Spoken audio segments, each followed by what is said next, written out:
SBN jadi malas nulis, ya enggak juga. Kita masih bisa kok mendapatkan poin angka kredit. Kita juga masih bisa kok mengabadikan nama kita melalui tulisan gitu kan. Itu sih teman-teman ya. Yang sedih itu kalau kita mau nulis tapi nggak ada yang menerbit, nggak ada penerbit yang mau menerbitkan. Nah, itu yang sedih. Kalau sekarang kan enak, kita komunitas kita udah bisa menghubungkan kepada para penerbit. Itu sih. Silakan kalau ada yang mau nanya nih, 5 menit aja. 4 menit. Penjelasan Bu Nurbat, nanti bisa jika ada waktu lagi di akhir, nanti bisa kita tanyakan kembali ya Bapak Ibu. Untuk sekarang kita kembali ke materi kita, menulis bisa melunakkan hati yang akan dipaparkan oleh Ibu Siti Muhajiriati. Apakah sudah siap Bu Siti? Insya Allah sudah. Insya Allah sudah. Nah, kepada Ibu Siti saya persilahkan. Terima kasih kepada Ibu Nurbat atas kesempatannya, juga kepada Ibu Rita sebagai moderator dan Bu Lilis sebagai sekretaris kami dari PPNN Ogan Komering Ilir Kabupaten Sumatera Selatan. Assalamualaikum warahmatullahi wabarakatuh. Waalaikumsalam warahmatullahi wabarakatuh. Teman-teman, Waalaikumsalam warahmatullahi wabarakatuh. Teman-teman semua anggota PPNN yang saya hormati, saya sebagai Ketua PPNN untuk Ogan Komering Ilir mendapat kesempatan untuk menyampaikan satu ide untuk disampaikan kepada teman-teman seluruhnya. Nah, untuk itu langsung saja saya sampaikan, saya share screen dulu. Tolong Pak Teddy dibolehkan saya share screen. Pak Teddy. Sudah Bu? Iya, iya.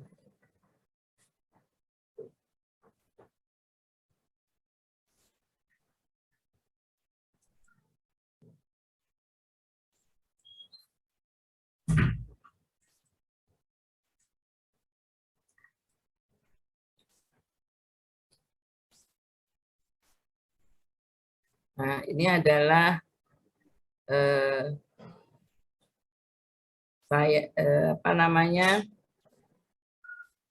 makalah tulisan saya untuk hari ini yang ingin saya sampaikan, yaitu menulis sarana melunakkan hati. Kenapa saya mengambil tema ini? Karena saya adalah seorang guru dan saya berusaha menggunakan menulis ini, kegiatan menulis ini untuk menundukkan siswa-siswa yang memiliki keras atau hatinya keras atau bagaimana atau bermasalah. Kalau di sekolah itu disebut anak-anak yang istimewa. Nama lengkap saya ini, saya adalah guru, kebetulan saya mendapat tugas tambahan sebagai Kepala SMP Negeri 2 Mesuji Raya. Saya, hobi saya ini saya terus belajar, kemudian merawat tanaman itu, kemudian menulis, membimbing, ya. Dan selanjutnya, saya lahir di Magelang 2 Juni 1971. Buku yang saya hasilkan itu kebanyakan adalah antologi puisi, menulis, menuangkan segala sesuatunya karena sempatnya itu adalah yang paling dekat itu adalah puisi. Nah, untuk yang karya saya lain belum sempat saya cetak, nanti kedepannya akan saya cetak. Demikian untuk perkenalan. Selanjutnya, dalam rangka menulis dengan hati itu, ini saya kecilkan.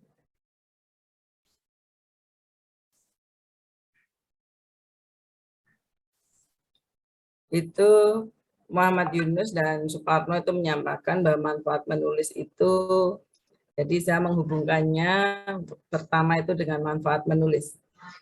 Menulis itu yang pertama meningkatkan kecerdasan. Yang kedua, mengembangkan daya inisiatif dan kreativitas. Yang ketiga, menumbuhkan keberanian dan mendorong kemauan serta kemampuan untuk mengumpulkan informasi. Nah, untuk yang berhubungan dengan materi saya itu pokoknya itu adalah kepada menumbuhkan keberanian di sana. Seseorang yang berani menulis itu memiliki keberanian yang luar biasa. Kenapa? Karena dengan berani menuliskan apa yang menjadi unek-unek atau bebannya, itu berarti dia akan istilahnya mengobati diri sendiri. Hal ini berhubungan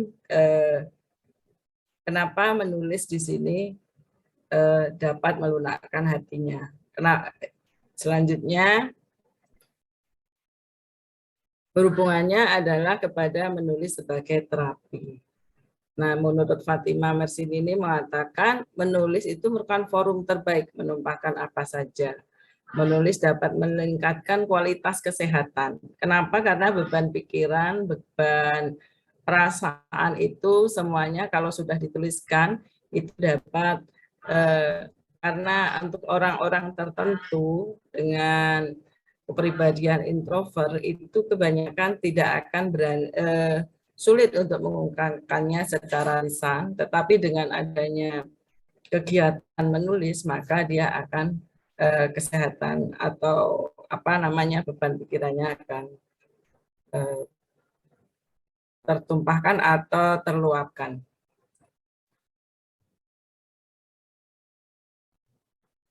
Kenapa saya menyatakan bahwa menulis itu tadi yang pertama ada dengan untuk terapi, karena di dalam diri seseorang itu semuanya ada sikap positif atau self confidence. Nah, untuk sikap positif ini salah satu pakar dari sains atau matematika, Profesor Ridwan itu dalam bukunya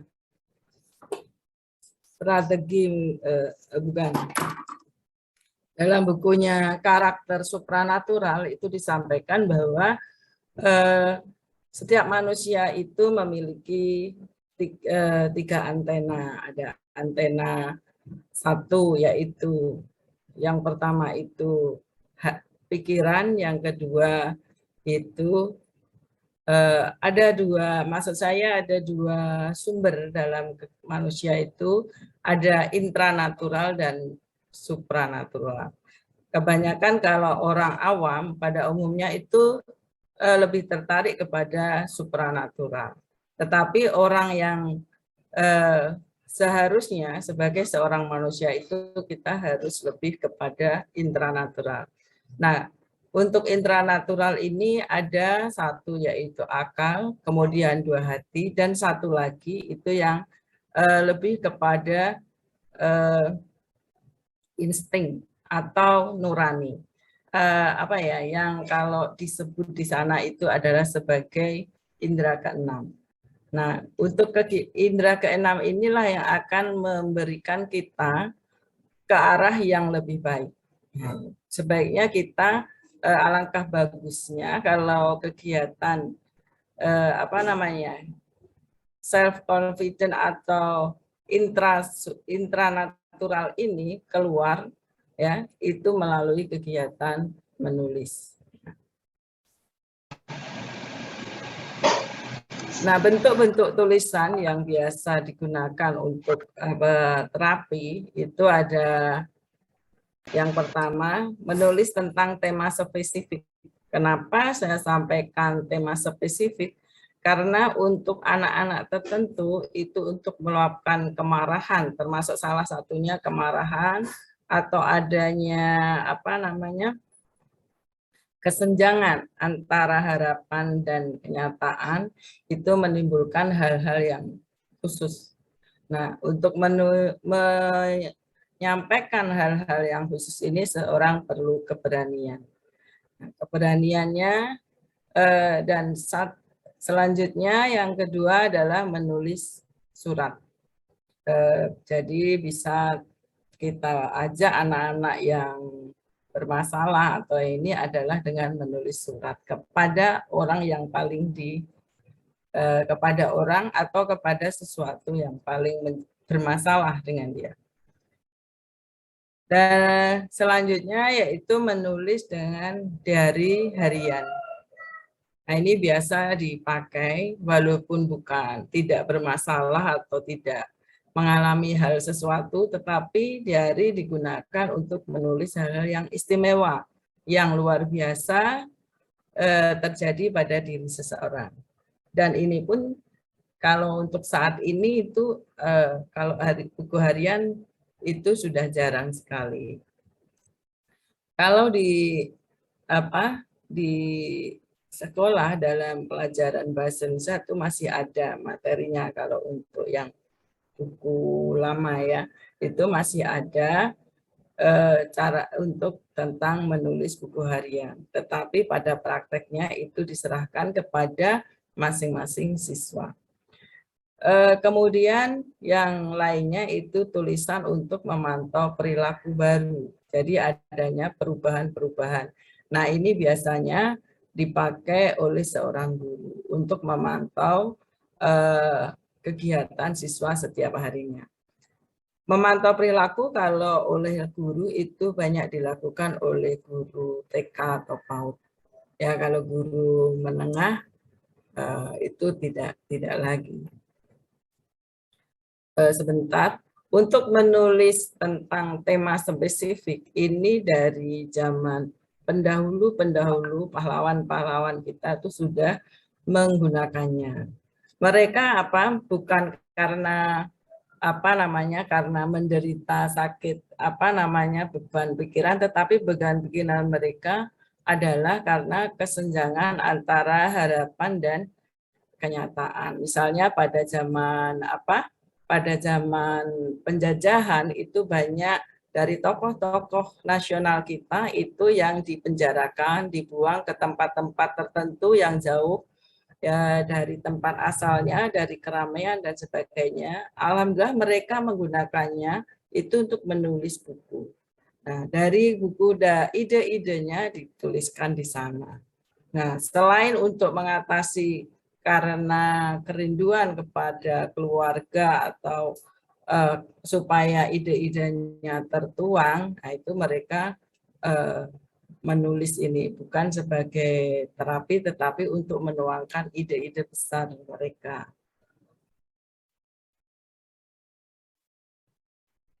Selanjutnya, tahapan menulis sebagai sarana terapi tadi, caranya yaitu kita menuliskan topik seperti menulis pada biasanya, ya.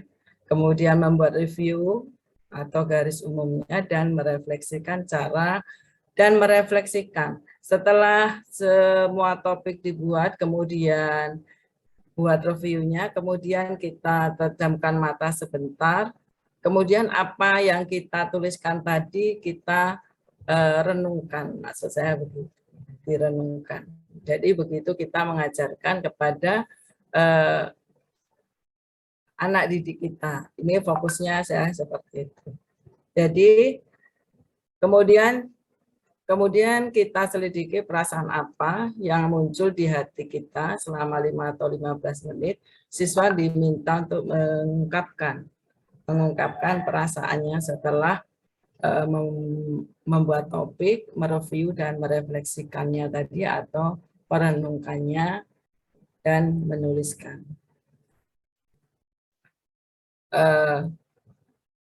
Selanjutnya untuk di sekolah ini ada tadi saya ulangi lagi itu menulis untuk mengatasi kemarahan atau rasa tertekan. Biasanya anak-anak itu siswa kita itu sangat sulit menulis menulis kalau itu sebuah tugas. Nah, kita dalam satu pembimbingan ini berarti ini saya usahakan untuk dimasukkan ke dalam program layanan PK. Nah, di sana bagaimana setelah kita menangkap, istilahnya menangkap ya, apa ya Pak Teddy ya, mengajak siswa yang bermasalah, kemudian kita tanya apa masalahnya. Kalau kita tanya atau kita nasihati, anak akan merasa bosan, akan merasa apa, bahkan dia dengan pandangan mungkin ada yang benci dan sebagainya. Tetapi tidak demikian dengan yang saya lakukan. Jadi anak-anak itu saya suruh menceritakan, menuliskannya, apa yang menjadi mengapa mereka begitu. Nah, kebanyakan saat pertama-tama ini dilakukan itu sulit, kita harus menunggunya. Kemudian kok tulisannya, apalagi anak SMP ya, di murid saya itu sangat sedikit yang ditulis 2-3 kalimat. Nah, ini belum selesai, nak, kamu belum selesai menyampaikannya, coba ditambah lagi.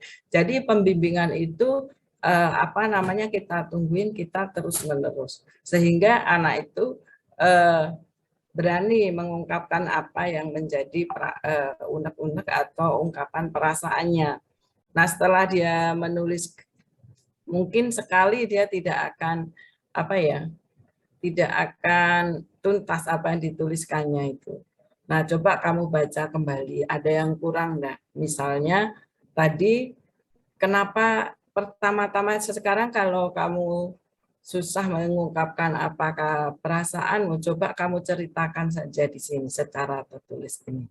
Nah, begitu. Jadi kita bimbing terus-menerus seperti itu. Nah, ini salah satunya. Mungkin itu saja yang saya sampaikan untuk hari ini.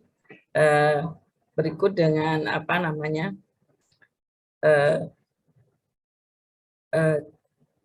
aplikasi yang contoh yang sudah saya berikan di sekolah. Nah, itu untuk yang apa tadi saya sampaikan di awal, itu berhubungan dengan judul saya.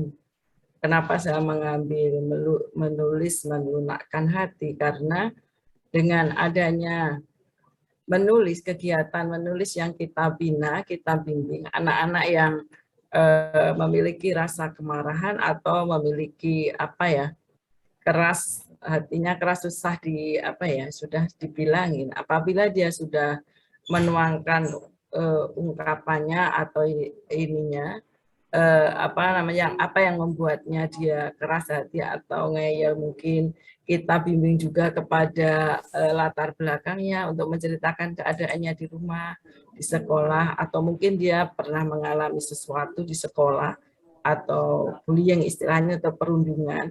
Itu biasanya anak-anak sulit mengungkapkan. Tetapi kalau kita membina secara pribadi itu akan lebih. Dan ini juga merupakan salah satu cara untuk membina karakter siswa tersebut. Demikian, terima kasih Pak Teddy. Assalamualaikum warahmatullahi wabarakatuh. Terima kasih atas pemaparan Bu Siti Muhajirati. Pemaparan yang sangat menarik sekali. Memang betul tidak semua orang bisa mengungkapkan permasalahannya secara lisan. Untuk orang-orang introvert khususnya itu sangat sulit sekali mengungkapkan perasaannya.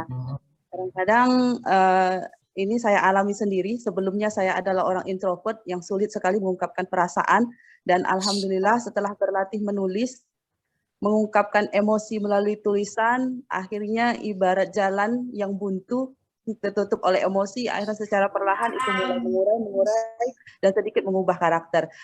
Silahkan Bapak Ibu yang ingin bertanya, saya beri kesempatan, boleh angkat tangannya. Ya, silakan, itu ada Pak Adi Rahman dari Lombok Tengah. Silakan Pak Adi.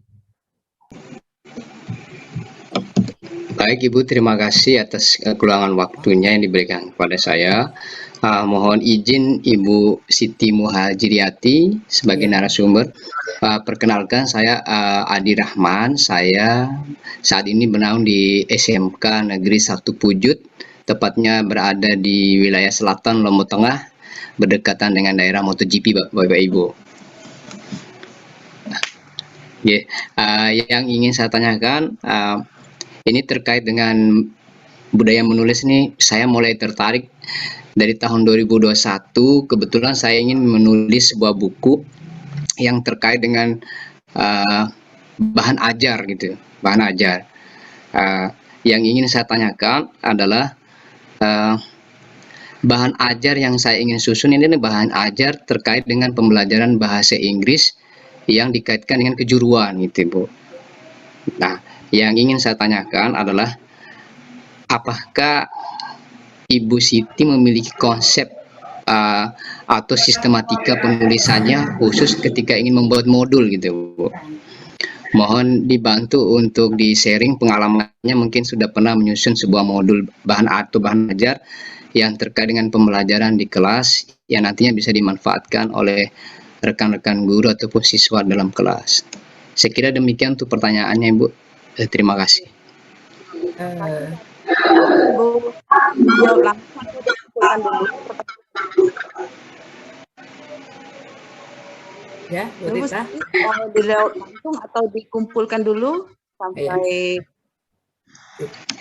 baiknya gimana, mungkin ada lagi dicatat dulu aja, Bu.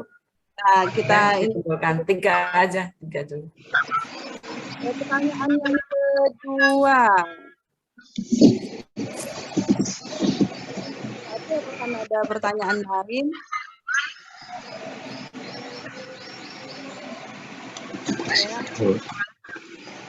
Bentar ya, saya lihat dulu.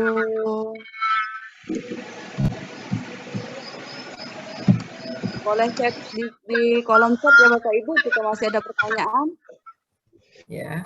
Hanya satu dulu ini. Oh ya sebentar, saya lihat Pak Awerman. Ya Bu, saya Nerdawati itu Bu. Tadi masuk. Takut nggak bisa masuk, saya ambil HP suami saya Bu. Oh ya, iya. Bertanya Bu. Ya silakan Bu. Nerdawati ya. Sudah dicek tadi namanya. Ya, iya. Dari terima kasih Bu atas kesempatannya. Saya senang sekali bisa masuk akhirnya ke room ini Bu.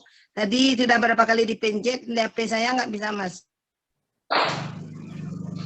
Ya, biar nggak ketinggalan untuk Zoom siang hari ini. Yang ingin saya tanyakan Bu hari ini kepada Ibu narasumber, saya sudah mulai menulis dari sejak 2018. Jadi kadang-kadang moodnya turun naik. Gimana ya? Yang ingin saya tanyakan gimana memupuk kita menulis dengan hati tadi Bu. Jadi kadang-kadang kita menulis itu tidak hilang juga rasanya Bu. Tidak, kadang-kadang tidak tidak seperti yang diharapkan yang kita tuliskan. Jadi bagaimana kita memupuk semangat kita untuk menulis Bu. Terima kasih Bu. Assalamualaikum warahmatullahi wabarakatuh. Waalaikumsalam warahmatullahi wabarakatuh. Dengan Ibu siapa tadi? Nerdawati Bu. Bagaimana Bu, dua pertanyaan kita jawab dulu. Oh ya. Terima kasih atas pertanyaan Pak Adi Rahman dengan Bu Erdawati. Mungkin untuk Pak Adi Rahman, mohon izin ini untuk Pak Teddy ya, pakatnya ya. Alhamdulillah saya sampaikan sebelumnya untuk yang kegiatan ini saya share juga di grup MGMP saya, jadi ada mungkin yang belum tahu dengan PPMN itu ikut dalam kegiatan ini. Untuk Pak Adi Rahman, mungkin karena saya kebetulan dari sekolah saya adalah kepala sekolah untuk sekolah penggerak, kami juga membuat modul ajar. Jadi untuk sekolah penggerak itu memang menggunakan modul ajar, tetapi untuk sistematika modul ajar itu kalau Bapak mau enak, mau lihatnya itu yang sesuai dengan Kemdikbud itu adalah contoh modul yang ada di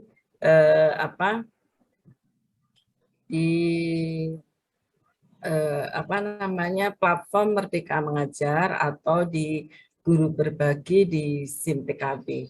Nah, kalau untuk modul ajar itu kan berbasis konten ya. Jadi kita bukan berbasis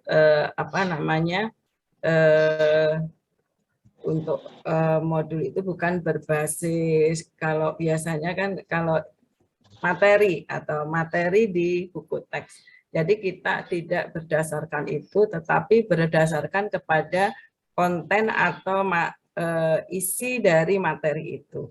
Nah, di dalam modul itu yang pertama yang perlu Bapak buat terlebih dahulu itu ada capaian pembelajarannya. Nah, kemudian ada dibuat juga asesmen diagnostiknya. Nah, kemudian ada proses pembelajaran dan pendekatannya. Selanjutnya jangan lupa Bapak buat di sana pertanyaan-pertanyaan reflektif.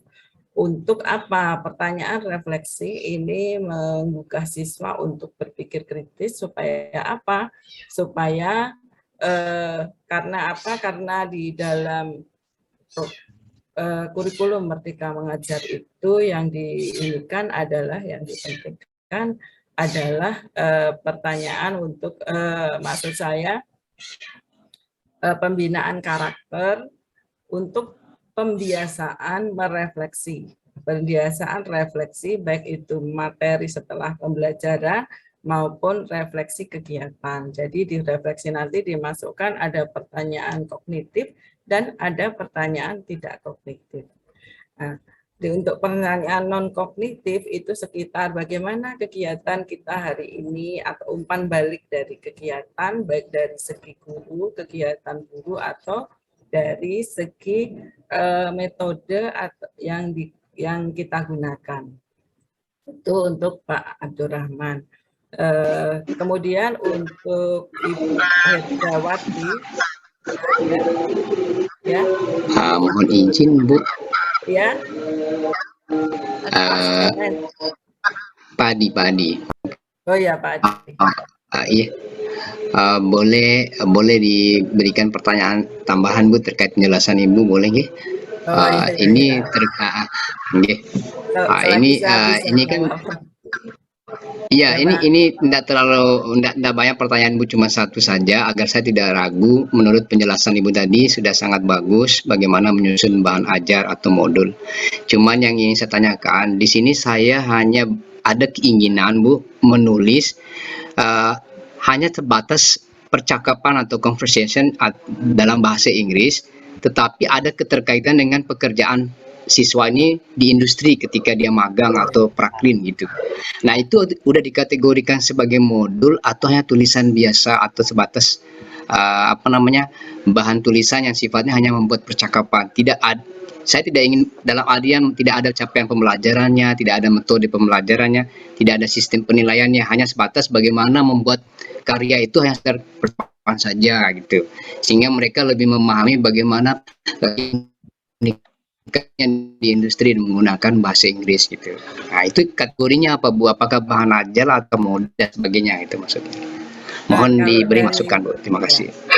Terima kasih Pak Adi. Kalau untuk modul itu kan termasuk buku non-fiksi. Itu pakarnya ada Pak Teddy ya. Tetapi kalau yang Bapak sampaikan tadi itu bukan modul. Nah, istilahnya itu Bapak membuat bahan-bahan percakapan atau conversation dalam bahasa Inggris tadi dihubungkan dengan yang dunia industri. Jadi bukan, kalau modul kita harus mengikuti aturan penulisan yang yang ada. Jadi walaupun bukan sekolah penggerak misalnya atau bukan kurikulum Merdeka, dalam aturan pembuatan modul itu tetap ada. Malah dia akan lebih berikut bagaimana cara pengerjaannya, tugas-tugasnya, kemudian materi apa itu literasinya itu harus dibuat, itu akan lebih lebih rinci lagi. Jadi yang kalau Bapak hanya akan membuat conversation lagi, percakapan untuk menghubungkan materi bahasa Inggris yang berisi tentang dunia industri, maka Bapak bisa membuatnya dalam bentuk tulisan biasa atau tulisan yang Bapak inginkan. Apakah dia berbentuk cerpen, ataukah Bapak hanya berbentuk supaya lebih menarik dibaca oleh anak, maksud saya. Gitu. Iya, betul. Jadi bagusnya kalau menurut saya, kalau saya memasukkan materi apa saja, karena saya bisa memasukkan bidang apa saja ke dalam tulisan saya, maka akan lebih bagus ke dalam fiksi bentuknya, Pak, atau cerita kisah Bapak gitu ya kan, cerita apa ya namanya, naskah Bapak, tetapi memasukkannya ke sana untuk dijadikan bahan pelajaran atau bahan contoh, atau mungkin Bapak bisa mengadakan perbincangan santai dengan siswa. Ada satu metode itu untuk mengetahui kebutuhan siswa. Bukankah kebutuhan siswa di SMK, mau ke SMK itu kan mau bekerja. Nah, mau bekerja sesudahnya berarti Bapak mengadakan istilahnya metodenya kalau di kami itu bincang santai. Jadi pada saat istirahat atau tertentu Bapak mengajak satu siswa untuk berbincang bagaimana dimulai dengan apa hobinya, apa ininya dan sebagainya, hal-hal yang pribadi yang dapat menyentuh dia untuk supaya meluapkan perasaannya. Sesudah itu jangan lupa Bapak rekam juga. Nah itu kemudian dimasukkan pendapat dia tentang dunia industri. Nah dari hasil rekaman itu bisa Bapak tuliskan untuk menjadi sebuah karya tulisan. Iya. Karya. Demikian Pak. Baik Bu, terima kasih. Ya, terima kasih Bu informasinya. Pertanyaan yang kedua Bu Siti, Bu Ati, itu dari Bu Nerdawati. Bagaimana memupuk semangat menulis dengan hati? Silahkan bagaimana pertanyaan dari Bu Nerdawati, silahkan dijawab Bu Ati. Iya. Ini kalau menulis dengan hati itu yang paling ini ya Bu Norbat ya. Nah, jadi kalau semua orang, kalau menurut saya, izin dulu saya jawab ya Bu Norbat. Saya sendiri saya kenal dengan Ibu Norbat, mengetahui tentang apa menulis, memiliki keinginan untuk menulis itu dengan Bu Norbat itu tahun pertama bertemu itu tahun 2016. Itu di Kemdikbud kebetulan. Nah itu supaya kita selalu semangat, mungkin saya tidak bisa menasihati dengan ini karena saya juga kadang-kadang susah. Tapi kalau sudah ketemu yang mau dituliskan, kebanyakan kayak Bu Rita, kayak Bu Nurba itu ya udah tulis-tulis saja. Masalah nanti apa ini, yang penting kan etika penulisan kita itu satu, tidak menyinggung perasaan orang, ya kan? Dan meluapkannya tentunya dengan bahasa yang baik, ya itu. Karena kalau kita menjaga mood tadi, menjaga mood, memupuk ya kita ikut perkumpulan ini, ikut perkumpulan orang-orang yang suka menulis, ya. Bertemu dengan orang-orang yang suka menulis, membaca hal-hal atau mengikuti perkembangan orang-orang yang memang terjunnya ke sana. Kalau kita ikut kegiatan lain, maka juga kita akan kembali meninggalkan atau melupakan itu kegiatan menulis ini. Jadi kalau cara saya memupuk untuk terus menulis, ya walaupun misalnya untuk kegiatan dinas atau kegiatan tanggung jawab utama saya itu banyak, tetapi saya menyempatkan diri membuka grup-grup WA, mengikuti pelatihan-pelatihan walaupun secara daring. Untuk saat ini saya mengikuti pelatihan-pelatihan menulis atau yang lainnya. Nah, itu jadi itu adalah keinginan itu ya tetap berusaha adalah dari diri sendiri, ya Ibu. Iya. Ya. Ibu betul sekali Bu Nerdawati. Bu Nerdawati ya. Betul sekali Bu. Kita menulis dengan hati, insya Allah yang membacanya pun akan sampai ke hati, begitu kan Bu ya? Iya. Gimana Bu Nerda? Ya, Jadi kita masih makasih. ada 2. Ya, makasih Bu Ya, atas jawabannya. Semoga bisa ikut PPPM ini supaya lebih belajar lagi. Makasih Bu. Iya. Iya, pokoknya Semangat, jangan ragu-ragu Bu kalau ikut rombongan apa itu Pak Teddy, Bu Nurbat ini sudah ada. Itu sudah Iya. masuk. luar Dan biasa. Iya. walaupun ikut perkumpulan lain yang menulis juga tidak apa-apa karena itu kita kan perlu pengembangan diri, referensi begitu. Oke, Ya, ini Bu, ada makasih. lagi Bu Siti, ada lagi pertanyaan di kolom chat. Bentar ya.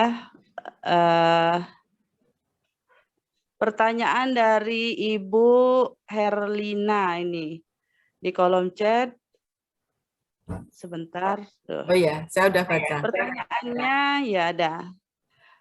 Bagaimana mengatasi kesulitan menulis pada anak SD? Kemudian kenapa ya ada sebagian siswa sudah kelas 6 tapi tulisannya masih sulit dipahami? Apakah itu kebiasaan atau bagaimana, Bu? Tuh, silakan dijawab, Bu Siti. Iya. Terima kasih pertanyaan dari Ibu Herlina itu dari Jambi. Saya waktu memulai wisata literasi waktu itu dengan program Ibu Nurbat itu saya malah sering ke SD. Jadi karena apa? Sebenarnya dulu pendidikan saya adalah dari SPG. Kebetulan ada kesempatan untuk kuliah maka saya bisa ke SMA dan pindah ke SMP. Jadi untuk mengajar anak SD itu memang hal-hal yang sangat luar biasa kalau bisa mengajak anak SD menulis. Saya menulis di sana waktu itu diajari di waktu kita pertemuan di Perpusnas itu diajari membuat puisi akorstik. Ya, benar ya Pak Teddy ya, akorstik ya. Ya, dari singkatan nama masing-masing. Jadi setiap anak saya minta itu saya mulai dari kelas 4 sampai kelas 6 yang saya ajarkan menulis. Jadi saya datang ke SD teman itu alhamdulillah diterima baik. Kemudian saya meminta waktu untuk mengajari menulis anak SD kelas 4 sampai 6. Nah, itu mereka saya ajari akorstik dengan menulis dari singkatan namanya. Nah, itu dari singkatan namanya, misalnya siapa namanya Wawan, maka dia dimulai kegiatannya apa itu dari kata Wawan tadi, dari W, A ini. Dia sukanya apa, kita bimbingnya. Wawan kalau bangun pagi jam berapa, apa yang dilakukan lebih dahulu, kesukaannya apa, kemudian kalau kita mau membina karakter siswa, apa pesan Bapak Ibunya di rumah dan sebagainya. Jadi atau mungkin untuk yang lebih sederhana, kalau dia hurufnya agak susah, kita bawa benda-benda yang apa namanya Bu, yang benda-benda karena SD itu lebih kepada apa namanya yang harus ada bendanya gitu ya, ada kegiatan langsung, maka kita siapkan benda-benda tertentu. Misalnya kesukaan di situ, misalnya bendanya, atau kalau tidak ada bendanya, maka hari itu saya membawa gambar. Nah, gambarnya itu ada, misalnya ada buah apel, kita karena SD itu mungkin kosakatanya masih sedikit, maka kita buat benda-benda dengan paling banyak itu 5 huruf. Nah, misalnya apel, kalau nama tadi misalnya Wawan, ini ada berapa kata, kita ambil namanya Wawan saja yang depan atau nama panggilannya. Jadi dengan kata yang sedikit tadi dia dapat kita bimbing untuk ini untuk membuat satu satu rangkaian kalimat, ya, rangkaian kalimat dalam bentuk huruf awal dari namanya atau nama benda yang kita tunjukkan. Nah, untuk hasil yang saya peroleh itu kebanyakan malah anak SD kelas 4 itu lebih cepat. saya mengambil waktu, diberi waktu sekitar 1 jam, itu untuk 40 menit, itu tidak sampai itu anak kelas 4 malah lebih duluan. Mungkin dia imajinasi anak kelas 4 itu sekitar umur 10 tahun ya, 9 sampai 10 tahun, itu lebih ini dari anak umur 11 dan 12 tahun. Ya, demikian Ibu ya. Iya. Dari pengalaman saya Ibu. Alhamdulillah, demikian tadi jawaban Ibu Hajriati. Memang betul Bu, sebenarnya saya sendiri guru kelas 6 dan alhamdulillah sejak wisata literasi Bu Ati ya yang digaungkan kegiatan gerakan literasi sekolah yang digaungkan oleh Bu Nurbat waktu itu, kami alhamdulillah berhasil menerbitkan buku dari hasil karya siswa yang SD loh Bu, tapi semuanya berproses secara pelan-pelan. Yang utamanya adalah gunakan lingkungan sekitar dan juga dari hal-hal yang sederhana ya. Baik Bu Siti, ini ada lagi yang mengangkat tangan tadi, ada Ibu Husnul Fitri dari Loteng. Silakan Bu Husnul Fitri. Terima kasih Bu Rita.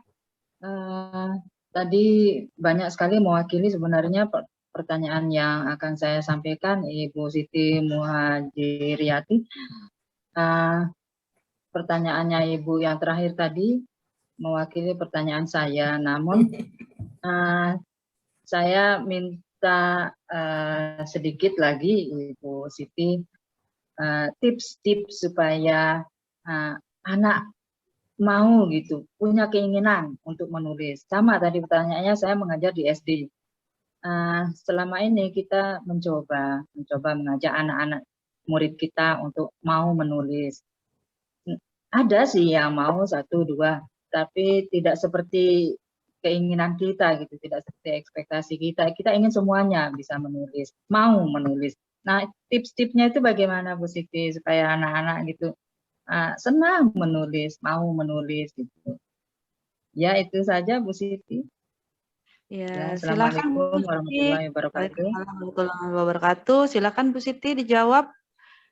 Langsung saja ya, nanti masih ada satu lagi dari Bu Diniati nanti setelah dijawab. Iya, terima kasih. Sebenarnya yang bergelut secara langsung dengan siapa? Anak SD ini Ibu Rita ini. Ibu Rita. Apa-apa, Bu. Ya. Karena beliau yang sehari-harinya bertugas di sana. Untuk kegiatan menulis, mungkin dari Bu Rita itu saya banyak berbincang. Nah, untuk yang saya pengalaman saya beberapa kali ke SD itu memang yang pertama kita jangan lupa tersenyum, Bu. Iya, jangan lupa senyum. Jadi pertama itu memang penampilan kita atau keramahan kita itu yang menjadi apa namanya ya? Yang menjadi apa ya? Pesona pertama ya, Bu ya, untuk ke anak-anak itu. Jadi kalau kita mengajar anak SMA itu agak sedikit jaim mungkin ya kan. Nah, itu kalau kita terlalu terbuka mungkin anak-anak agak meremehkan kita. Tetapi kalau untuk di SD itu yang pertama ya tadi penampilan, kemudian yang selanjutnya pembimbingan itu sangat penting. Nah, kalau untuk anak-anak ini kalau saya ceritakan untuk pengalaman anak saya sendiri. Jadi ketika itu supaya karena saya sangat sibuk, maka saya meminta anak saya itu untuk saya belikan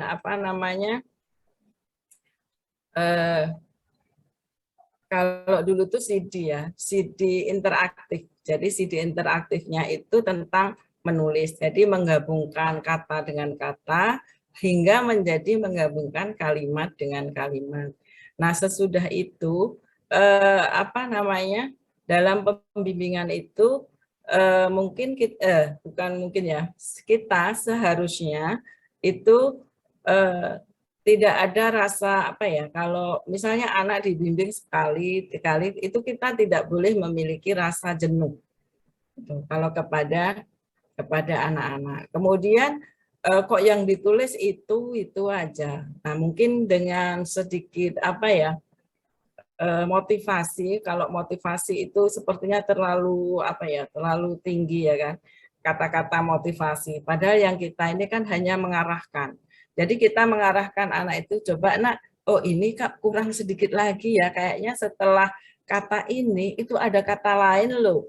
Nah itu, jadi membimbingnya, cara membimbing anak dengan apa ya, memotivasi anak itu seperti itu. Jadi kita lihat Kak tulisannya, loh ini kalau ini ada yang kurang loh, sedikit loh. Nah, coba kamu tambahin lagi. Kira-kira apa? Oh ini Bu, coba dituliskan. Nah itu. Jadi pembimbingan seperti itu tadi. Jadi kita tidak boleh, yang kedua tidak boleh jenuh. Dan selanjutnya yang mungkin yang terakhir itu kita jangan langsung menilai. Jangan langsung menilai karya siswa. Jadi biarlah siswa pertama apa adanya. Karena kalau kita langsung menilai, enggak bagus tulisan kamu, atau apa namanya ini kurang semua, atau langsung kita merasa kecewa. Kalau kita pertemuan pertama kecewa, besok kita datang lagi bagaimana ininya. Jadi apa namanya, di sana di sekolah itu tulisannya anak-anaknya nggak nyambung, nggak ini ya, itu sudah ini. Jadi kita sebaiknya tetap kembali lagi, ini kurang bagus. Jadi nanti kita langsung sesudahnya sudah kita mengajari menulis, kita berbicara kepada guru wali kelas atau kepada kepala sekolahnya bahwa Bu, sepertinya hasilnya belum maksimal, baru ada 1, 2, 3, kita sebutkan. Nah anak-anak ini ada yang bagus loh, nah yang bagus kita rekam, kita suruh membacakan di depan kelas. Nah ini sudah bagus, nah bisa nggak kalian nanti nulis lagi di rumah, minta bimbing ibunya, kita tulis lagi, besok disetor lagi ke ibu. Jadi ibu datang lagi ke sini, ya kan? Kita tidak meminta waktu khusus lagi, tetapi kita ini apa? Karena saya bukan dari sekolah itu. Kalau Bu Rita kan di sekolah itu, jadi sehari-hari bisa berinteraksi pembimbingan itu. Mungkin demikian, Ibu Husnul. Ya, terima kasih jawabnya Bu Husnu, Bu Siti. Sedikit saya tambahkan boleh Bu ya, dari semua penjelasan Bu Siti tadi itu sudah tepat saya rasa diterapkan untuk anak SD. Tapi kalau dari pengalaman saya sebagai guru SD Bu, yang pertama itu selain dari keseluruhan penjelasan Bu Siti, yang pertama itu betul adalah pendekatan kepada anak. Sentuh hatinya agar supaya dia percaya dengan kita, supaya kita mendapatkan hatinya. Sentuh hati anak tersebut. Jadi dia kan, seorang anak itu jika sudah percaya dengan gurunya, dia akan berani mengungkap semua ekspresi yang ada pada dirinya. Kemudian betul kata Bu Siti tadi, jangan patahkan asanya. Kalaupun salah apa yang sudah dilakukan, support terus. Dan salah satu yang saya lakukan, yang sudah saya terapkan sebelum pandemi, itu membaca 15 menit Bu sebelum belajar. Dari membaca 15 menit, saya minta anak menuliskan dari review dari yang sudah dibacanya. Dituliskan, membaca 15 menit, kemudian direview. Dan satu lagi yang sudah kami lakukan dari gerakan literasi itu menulis di luar kelas. Pemandangan lingkungan di luar kelas itu kadang-kadang menjadi satu inspirasi bagi anak-anak untuk mendapatkan ide. Begitupun dengan kita. Kadang-kadang kita butuh suasana yang segar untuk mendapat ide, kan demikian. Ya, bagaimana Bu Husnul Fitri jawabannya? Saya tambahkan terima sedikit, kasih Bu Rita. Bu Siti dan Bu Rita. Bu Rita, sedikit saya ini agak cerewet ya. Kalau silakan kita sentuh hatinya, kira-kira misalnya seperti apa gitu Bu Rita? Sentuh hatinya, begini Bu. Maksud saya sentuh hati. Gimana Bu Rita? Bagus. Maksud saya sentuh hatinya tuh begini. Anak-anak itu, saya pertama kali pas waktu masuk kelas, guru sebelumnya itu temperamen Bu. Jadi ada pandangan dari anak itu bahwasanya guru itu bengis Bu ya. Terus kadang takut dengan kita kan. Nah, jadi saya merobohkan dinding itu dengan mendapatkan pendekatan kepada anak. Saya dekati terutama anak-anak yang diem itu Bu, saya paling senang Kalau anak-anak yang sudah eksplo nakal atau segala macam itu kan kita sudah tinggal ini ya, sudah tinggal kita dekati. Tapi kalau anak-anak yang cenderung diam, anak-anak cenderung menyendiri, kadang kita dekati, sentuh hatinya, maksud saya itu ajak ngobrol, berbicara dari hati ke hati, begitu Bu. Jadi kalau sudah mereka itu sudah percaya dengan kita, sudah mau, akhirnya mereka itu akan keluar sendiri unek-uneknya. Nah dari kesempatan itulah kita minta dia menuangkan semua pengalamannya ataupun ide-idenya itu dalam bentuk tulisan secara perlahan-lahan. Semua itu harus dengan latihan, Bu, tidak bisa instan. Jadi selama saya pun untuk anak-anak bisa menghasilkan satu buku karya antologi anak itu dari awal tahun sudah mulai saya kenalkan, paling tidak itu 3 bulanan, 4 bulanan, Bu, baru mereka bisa punya karya yang lumayan panjang tulisannya. Itu. Itu ya, diajak ngobrol dulu, ngobrol dulu anaknya ya. Diajak ngobrol dulu, betul. Iya. Itu dari pengalaman saya. Setelah hilang predikat galaknya dulu, baru anak-anak mungkin anak ada itu keberanian malahan Bu, untuk menulis. Gitu. Anak saya Bu itu lebih percaya dengan gurunya dari saya orang tuanya. Itu anak saya anak SD Bu, saya mau ajarin anak saya begini, kok kata Bu guru saya bukan seperti itu Bu, ibu guru saya lebih percaya guru. Iya. Padahal lah ibu ini guru juga loh Nak. Enggak, katanya kata Bu guru saya enggak gitu. Iya. Jadi itu ya, terima kasih Bu Rita, tambahannya luar biasa. Bu Siti juga terima kasih banyak, materinya luar biasa hari ini Bu Siti.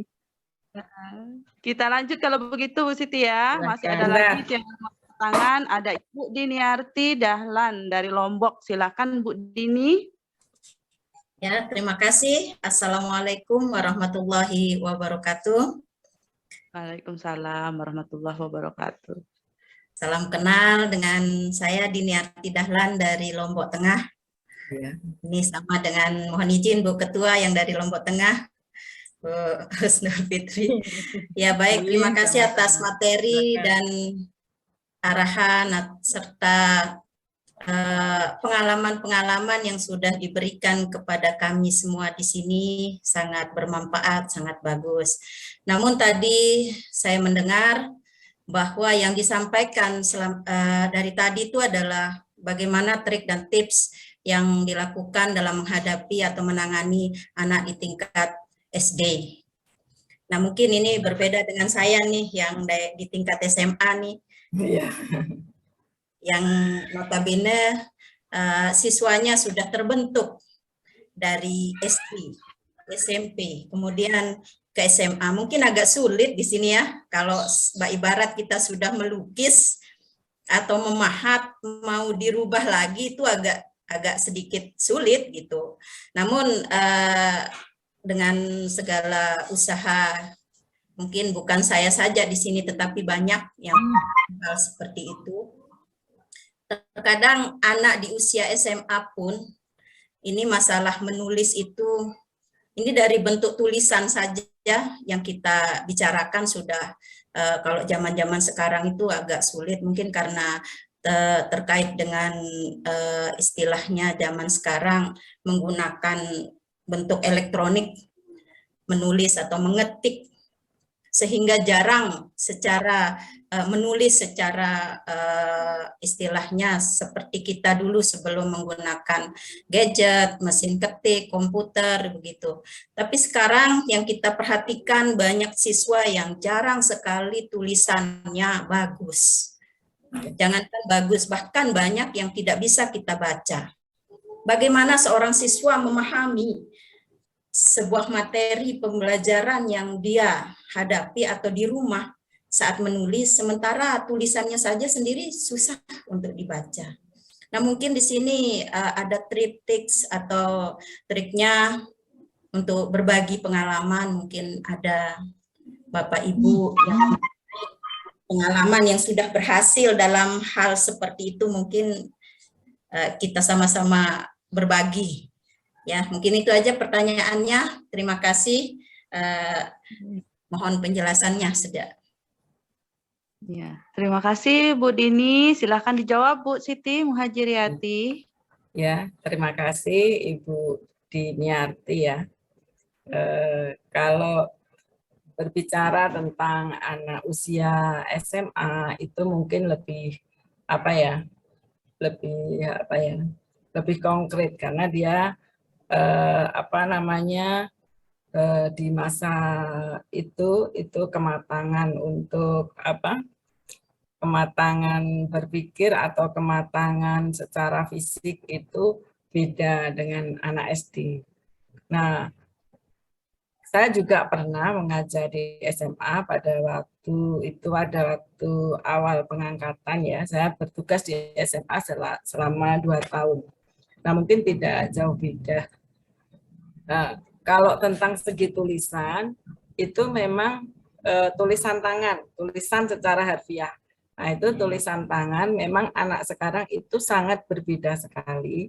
Karena kalau nggak tahu kalau di SD itu apa diajarkan menulis halus atau tidak itu. Kalau sekarang sepertinya tidak ada ya Bu ya. Ada nggak Bu Rita? Kelas 1, kelas 2 ada Bu. Ya. Masih di kelas rendah itu ada, tapi ketika sudah 5, 6 itu sudah hilang, tidak ada lagi. Iya. Jadi kalau menulis secara supaya rapi tulisannya itu kalau anak SMA sudah jauh sekali. Tetapi kalau dari tips saya itu sebenarnya kitalah yang menambah ilmu dulu kita sebagai guru. Jadi sebaiknya Ibu mohon maaf Ibu Diniarti guru apa? Mapel apa? Mapel apa Ibu? Bahasa Indonesia. Oh sama ya. Jadi begini Bu, untuk menambah referensi kita tentang tulisan anak, kita juga sering mengumpulkan tulisan anak itu dalam bentuk bukunya. Jadi supaya tulisannya ini yang pertama yang kita lakukan kalau saya itu mengoreksi anak yang pertama adalah dari tinggi rendahnya huruf sesuai dengan peraturan di KBBI di bahasa Indonesia, penulisan bahasa Indonesia. Nah, itu tinggi rendah huruf itu ada. Kemudian pemakaian huruf kapital dari segi bahasa. Jadi kalau pertama kita menjadi guru bahasa untuk dia saat menulis itu sudah dicoret-coret, ini salah, di sini salah. Nah, maka perbaikan mereka ini kalau mau mendapat nilai karena ujung-ujungnya kan nilai yang bagus maka tulisannya harus seperti ini, bukan menurut kehendak siswa itu atau gaya.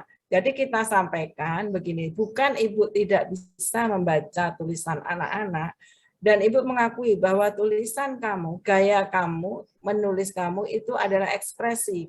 Nah, gaya tulisan kamu itu sangat bagus. Tetapi kita dalam menulis untuk di sekolah, mungkin kamu boleh nanti menulis di mana saja dengan gaya tulisan kamu, ada tempatnya. Nah, kalau di bahasa Indonesia kita ada aturannya, bahwa tinggi rendah huruf A, tinggi D dengan K itu lain-lain. Nah, itu bisa kita sampaikan. Jadi, kalau saya membaca tulisan anak itu, oh ini karakternya seperti ini, gayanya seperti ini.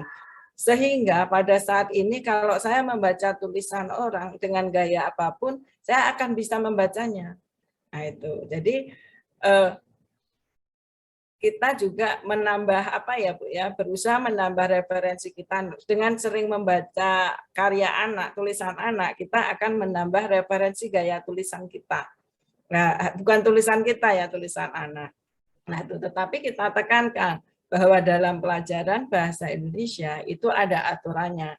Tinggi huruf A, huruf D, T, dan K atau M itu beda. M besar dengan M kecil itu beda. Jadi tinggi rendahnya ada yang 2/3 garis, ya kan, spasi, ada yang penuh, spasi penuh tingginya, ada yang setengahnya, kemudian ke bawahnya juga kalau G itu hanya setengah, ya kan? Nah itu, jadi pemahaman seperti itu kita sampaikan, tulisanmu sangat bagus, kreatif, tetapi tulisan ini boleh kamu pakai untuk menulis sesuatu yang lain. Kenapa? Karena di dalam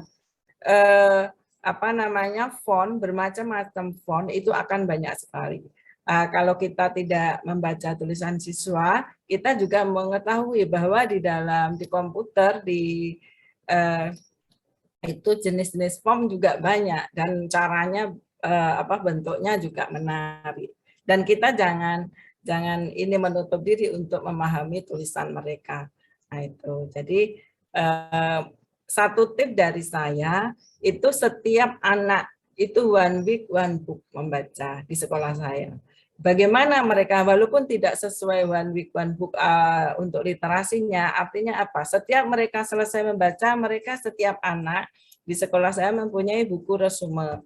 Buku resume itu dituliskan adalah hasil dia meminjam buku. 1 minggu 1 buku kan Bu ya, 1 buku di perpustakaan, dia sampai di mana dituliskannya, resumenya, ringkasan dari hasil membacanya dengan tulisan tangan mereka. Nah itu. Nah kemudian tetapi kita buat komitmen atau kesepakatan dulu, kesepakatan kelasnya. Pada saat kita membuat resume, supaya resume kamu bisa Ibu baca dengan baik, bisa dibaca oleh semua orang, oleh semua teman, maka tulisannya harus mengikuti aturan bahasa Indonesia.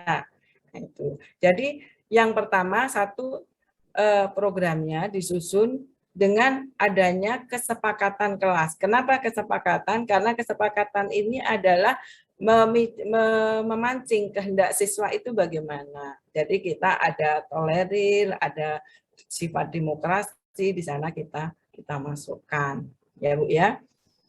Itu selanjutnya untuk kalau tip untuk supaya anak mau menulis yang lain, menulis yang lebih lebih santai, lebih itu bisa juga selain kelas digital. Kalau zaman sekarang itu ada kelas digital. Jadi kelas digital itu kita masukkan, tidak usah Bu kita buat satu kelas tuh harus masuk kelas digital semua, tidak. Satu sekolah kita pilih anak-anak yang suka menulis. Anak-anak yang suka menulis kita jadikan satu ke dalam grup, apakah itu grup. Saya waktu itu anak-anak sukanya Bu kalau di FB kami malu Bu, nanti kelihatan. Jadi menulisnya di mana? Menulisnya di Messenger dulu Bu ya, kita buat grup di Messenger, boleh. Jadi waktu pandemi kami menghasilkan tulisan anak-anak itu adalah di grup Messenger, sesuai kesepakatan tadi. Nah, sekarang kalau sekarang ini kemudian jadi dari grup-grup inilah akan dipupuk kegiatan menulis. Nah, kalau sudah itu di sekolah kita adakan juga penobatan siswa yang duta literasi dari anak yang resumenya paling banyak buku yang dihasilkan dibacanya dalam 1 semester. Nah, itu ya. Jadi mungkin itu dari tips saya. Kalau untuk yang tulisan tangan seperti itu ya Bu ya. Kami anak SMP lebihnya ada, saya melihat anak itu juga kalau dia ada satu kasus, kami itu waktu belajarnya bagus, berbicaranya bagus, tertata rapi, tetapi waktu catatannya bagus Bu, tetapi saat menjawab soal esai dengan tulisan tangan seperti sandi rumput. Nah, kami tidak bisa membacanya. Nah, kemudian kami ke orang tuanya, kita ambil ini, juga tidak menemukan pokok masalahnya. Ketika kita adakan secara pribadi, pertanyaannya ternyata dia memiliki detak jantung lebih cepat saat mengerjakan soal. Karena dia, istilahnya takut salah. Padahal dia seharinya kalau untuk presentasi, untuk menjawab soal, dia tulisannya bagus semua. Tetapi saat menulis, dia seperti orang tremor. Jadi hanya bisa menuliskan seperti sandi rumput. Mungkin Ibu kalau di sandi rumput ya red gitu aja. Nah, akhirnya kita kan tidak punya nilai. Ya itu lebih berat ya Bu. Jadi boleh saya ini kan jawabannya Bu, boleh dicari dulu kendalanya apa ya Bu ya? Boleh dicari dulu kendala anak tersebut tulisannya kurang rapi, karena tidak semua anak saya rasa tidak rapi. Pasti hanya beberapa saja Bu Dini ya. Halo Bu Dini. Betul. Jadi boleh dicari dulu kendalanya apa. Nah, seperti kata Bu Ati tadi kan ada kendala, ternyata dia itu gugup sehingga tulisannya kayak sandi rumput. Keren Bu, sandi rumput. Pramuka. Ya, bagaimana Bu Dini? Kita masih ada 2 pertanyaan lagi. Sangat bermanfaat. Iya. Terima Iya. kasih banyak Bu narasumber. Iya, Iya, sama-sama. ya baiklah, untuk selanjutnya ini masih ada satu yang mengangkat tangan, yaitu Pak Ferdiansyah ya. Silahkan Pak Ferdi, pertanyaannya. Oke, baik Ibu. Sebenarnya kenalkan saya dari Jambi, Bu, dari Sarolangun.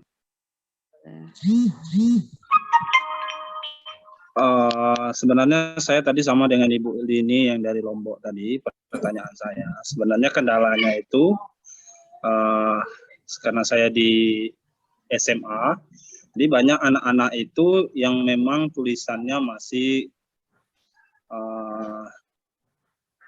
kurang lah, itu kan. Ya dalam penggunaan penulisan namanya saja, itu masih banyak yang salah.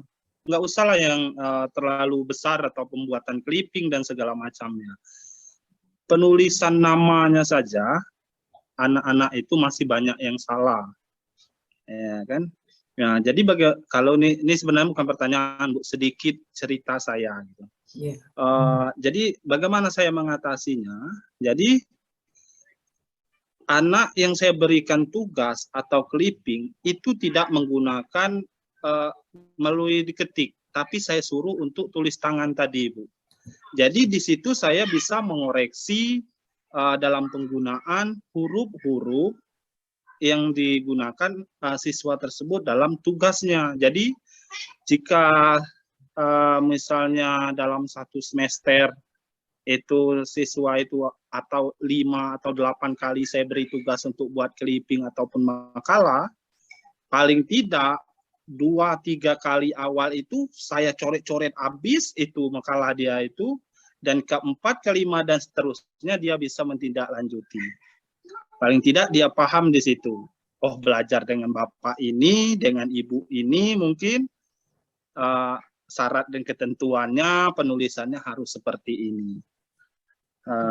Kalau sama saya seperti. Nah, yang jadi kendalanya kembali, Bu, lepas dari belajar dengan saya atau dengan kita yang menerapkan hal tersebut, dia cuek atau acu tak acu dengan tulisan kembali seperti semula. Ini nggak ada kendala sama guru ini nggak ada kendala sama guru ini. Nah, bagaimana sih, Bu, tambahan sedikit misalnya untuk kita mengatasi hal itu? Ya, itu ya Bu, Pak ya, pertanyaan dari Pak Ferdi, silahkan ditanggapi Bu Siti. Ya, terima kasih Pak Ferdi. Nah, ini kita tadi sudah membahas kalau dari pertanyaan Pak Ferdi tadi sudah mempunyai solusi untuk siswa-siswanya, tetapi hanya untuk Bapak sendiri. Nah, kalau di kami di sekolah itu kan ada, kalau zaman dulu MGMP sekolah, kalau sekarang namanya komunitas praktisi. Nah, komunitas praktisi ini berhubungan dengan kegiatan guru mengembangkan kompetensi. Kalau di sekolah saya itu setiap minggu sekali, minimal 2 jam pelajaran. Jadi saya menjadwalkan itu setiap guru itu berkumpul dalam perkumpulan komunitas praktisi itu setiap hari Sabtu. Karena hari Sabtu itu jam 10 siswa sudah pulang setelah kegiatan ekstra, maka kami berkumpul di satu ruangan untuk membahas segala sesuatu. Mungkin kalau di sana yang pertama saya buat itu di awal tahun itu tentunya kita buat tim dan terutama SK kita buatkan. Kemudian tidak lupa program kerja. Nah, di dalam program kerja itu kita sampaikan kepada teman-teman itu apa saja yang menjadi permasalahan kita dalam pembelajaran.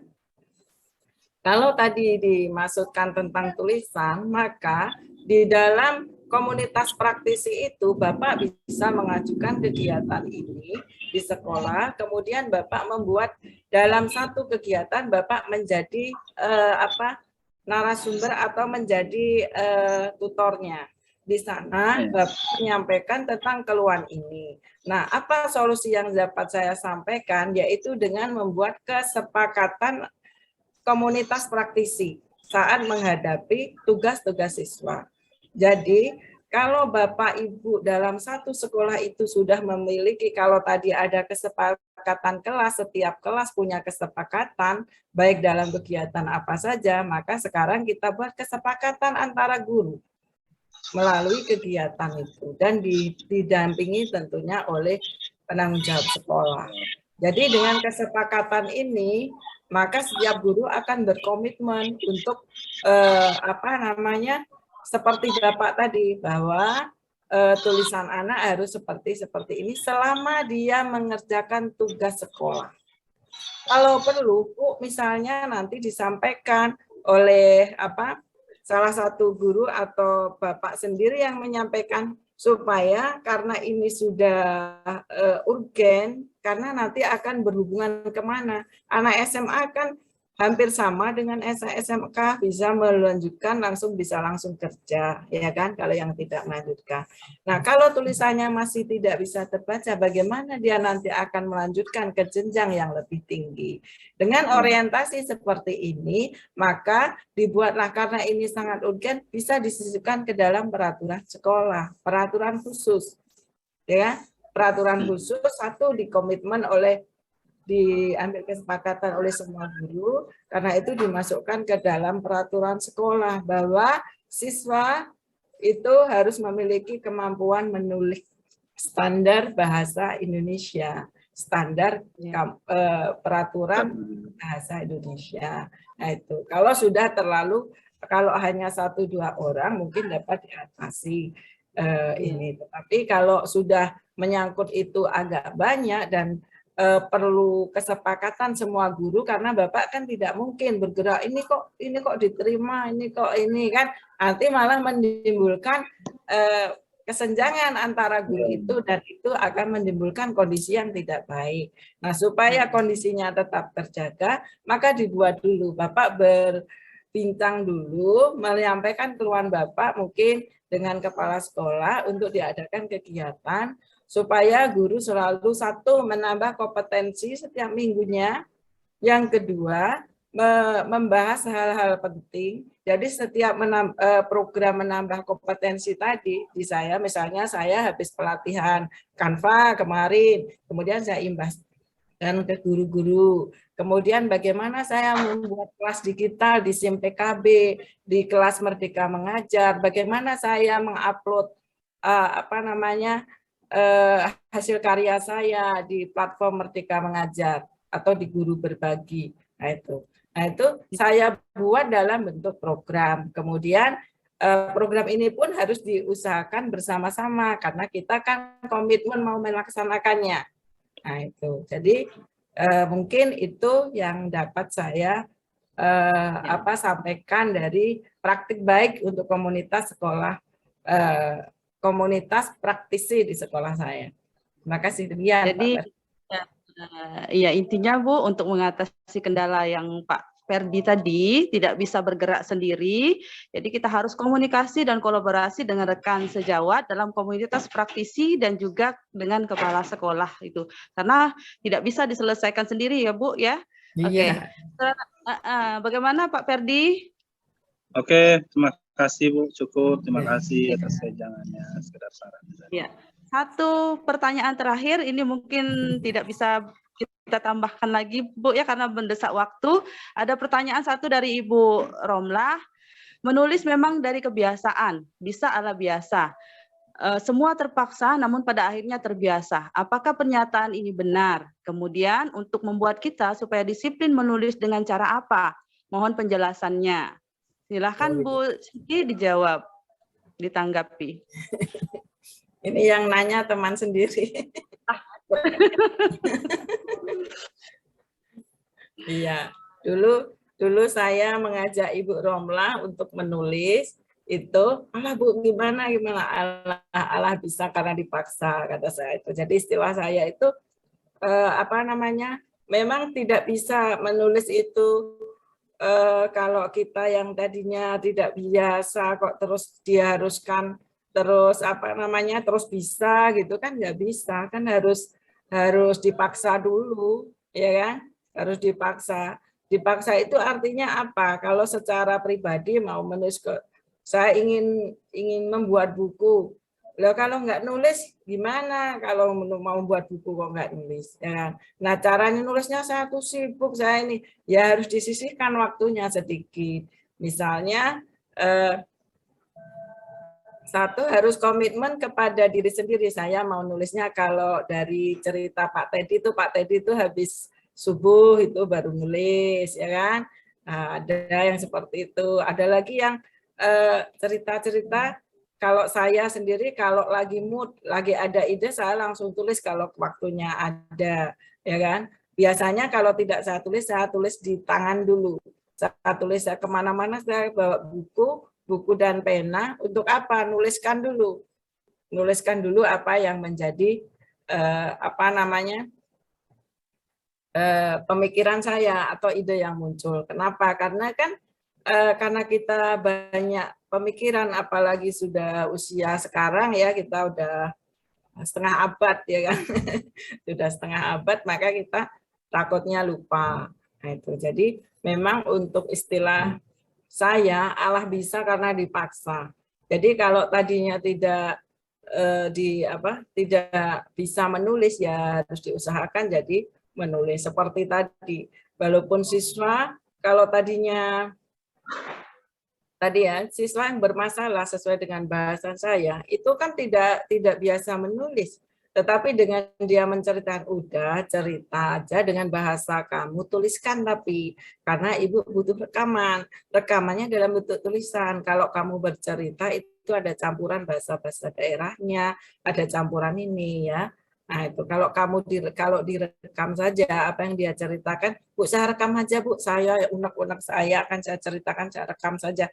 Iya, tapi saya nulisnya gimana? Nanti susah saya. Jadi saya maunya ada bukti fisik, ada ini hasil untuk hari ini. Saya mintanya kamu nulis. Nah itu. Jadi kita paksa. Jadi itu salah satunya. Jadi tuliskan apa yang menjadi latar belakang kamu. Kamu tadi kok tiba-tiba mukul kawannya, kenapa? Oh Bu, saya lihat dia itu langsung benci loh. Kok kenapa langsung benci? Apa matanya? Apanya yang kamu benci? Nah, seperti itu biasanya Zamri. Bu, kalau ada kan kadang ada juga siswa yang berkelahi. Nah, kenapa kamu Bu, saya tiba-tiba tuh dipukul di ini. Nah, sekarang kamu tadi mukul. Nah, kamu tadi mukul, kira-kira apa yang membuat kamu itu tiba-tiba, Bu, tahu Bu, saya langsung ini. Nah, kira-kira apanya? Coba kamu perhatikan badannya. Apa yang membuat kamu benci sama dia? Nah, itu. Jadi kamu ceritakan, oh Bu, ketika saya lihat ininya, nah nggak usah cerita sama Ibu, kamu tuliskan saja, ya. Nah itu. Jadi demikian, Romla, ya, memang ya harus dipaksa. Kalau nggak dipaksa, ya dipaksa itu tidak enak sebenarnya, Bu. Tapi pada akhirnya dia akan merasakan manfaatnya. Anak tersebut akan merasakan manfaatnya dari dipaksa menulis, akhirnya dia bisa punya karya. Begitupun kita, kadang-kadang kita perlu memaksakan diri kita sendiri untuk menulis, memaksa diri. Tidak harus dipaksakan orang lain, ya, harus memaksakan diri supaya bisa mempunyai karya dan menulis. Bagaimana Ibu Siti Romlah, Bu Rom? Terima kasih banyak. Memang kemarin kan sempat minder ya saya tuh, sempat minder. Oh, semuanya udah nulis buku. Nah, tapi berkat dorongan dari Pak Teddy, kemudian Bu Norba dan teman-teman, Bu Rita, Bu Ati. Nah, alhamdulillah. Bahkan sekarang Pak Teddy, saya sudah masih ada celengan yang belum diterbitkan. Tapi karena kemarin sama-sama sekolah penggerak ini, mohon maaf Pak Teddy, kami belum meneruskan. Yang pentigraf itu sudah ada berapa? 50 Pak Teddy. Tapi masih saya kumpulkan. Alhamdulillah dengan adanya ini sepertinya tergerak lagi walaupun repot ya karena sekolah penggerak ini. Jadi mulai semalam kalau nggak salah Bu Eka ya. Nah ya, jadi bangkit lagi. Alhamdulillah. Terima kasih. Komunitas komunitas itu menjadi charger ibaratnya ya. Saat energi kita sudah lemah, dapat support dari teman-teman, semangat lagi. Ya, iya, Bu Romla, Bu Ati, sepertinya kita sudah ada di penghujung acara kita. Di sini masih ada Bu Nurbat. Mungkin Bu Nurbat bisa memberikan penguatan dari kegiatan kita pada hari ini. Bu Nurbat masih ada? Mungkin closing dulu ya, Bu Rita ya. Ya. Closing dulu ya. Closing dulu ya. Dari saya ya. Bentar ya. Iya. Sambil nunggu Kak Nurbat. Jadi Bapak Ibu, tadi kita sudah membicarakan bagaimana cara tip dari saya mengajak siswa untuk menulis. Selain menulis untuk melembutkan atau melunakkan hati, tapi tadi ada juga yang terakhir tadi, bahwa memaksa itu bukan berarti kita memaksakan kehendak, tetapi kita berusaha dalam rangka mendisiplinkan diri sendiri. Baik mendisiplinkan diri sendiri dan mendisiplinkan orang lain dalam menulis. Nah itu jadi untuk kegiatan hari ini saya ucapkan terima kasih atas atensi dari pertanyaan dan lainnya dari teman-teman di PPNN ya, supaya selain saya harapkan terus kegiatan ini terus ada, karena inilah salah satu cara kita untuk supaya termotivasi untuk selalu memupuk menulis dan memperbaiki tulisan-tulisan kita. Jadi saya juga masih belajar, demikian juga dalam berbicara atau dalam presentasi. Saya sebenarnya grogi menghadapi teman-teman yang mungkin lebih senior dari saya. Terima kasih sebelumnya. Saya ucapkan mohon maaf bila materi saya kurang berkenan di hati Bapak Ibu sekalian. Assalamualaikum warahmatullahi wabarakatuh. Waalaikumsalam warahmatullahi wabarakatuh. Terima kasih atas pemaparannya.